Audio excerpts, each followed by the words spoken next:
কক্সবাজারের রোহিঙ্গা শিবিরের উঁচু নিচু পাহাড়ের ঢালুতে ঝুঁকি নিয়ে বাস করছেন লাখো রোহিঙ্গা, যাদের জন্য বর্ষা মানেই আতঙ্ক। অতিবর্ষণ শুরু হলেই তাড়িয়ে বেড়ায় মৃত্যু ভয়।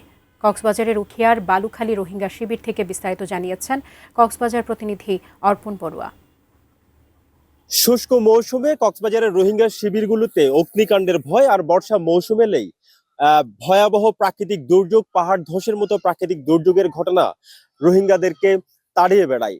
এই মুহূর্তে আমি রয়েছে কক্সবাজারের উখিয়ার বালুখালী রোহিঙ্গা শিবিরে। ঠিক এই জায়গা থেকে আপনি নিশ্চয়ই দেখতে পাচ্ছেন কক্সবাজারের এই রোহিঙ্গা শিবিরে উঁচু নিচু পাহাড়ের ঢালুতে অসংখ্য রোহিঙ্গা বসবাস করছে। ঠিক এইভাবেই ৩৩টি রোহিঙ্গা শিবিরে পাহাড়ের ঢালুতে ঝুঁকি নিয়ে বসবাস করছে প্রায় কয়েক লক্ষাধিক রোহিঙ্গা।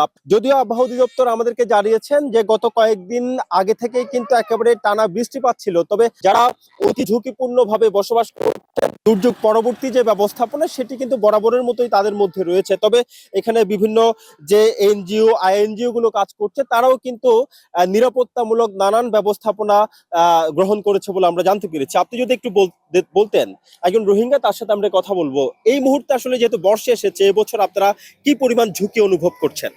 আরা বেশি দরদ আছে আর করে একটা হান্ডালি ওরে তাহলে হান্ডা ভাঙি বলে আরা বেশি দরদ আছে তাহলে বস্তা মাছ যে বস্তা এনে লামে যাবে ওই জ্বরে আরা বেশি দরদ আছে আনাল্লাহ বলি ওরে। ধন্যবাদ। আমি কিছু তথ্য জানিয়ে রাখতে চাই। ২০১৭ সালে আসলে রোহিঙ্গারা মিয়ানমার থেকে নিপীড়িত হয়ে বাংলাদেশের বিভিন্ন আশ্রয় শিবির আশ্রয় গ্রহণ করেছেন। সেই থেকে এই পর্যন্ত প্রায় ২০ জনের অধিক রোহিঙ্গা পাহাড় ধসের মতো ঘটনায় নিহত হয়েছেন, এবং সবচেয়ে ভয়াবহ যে পাহাড় ধসের ঘটনাটি ঘটে সেটি হচ্ছে ২০২৪ সালে।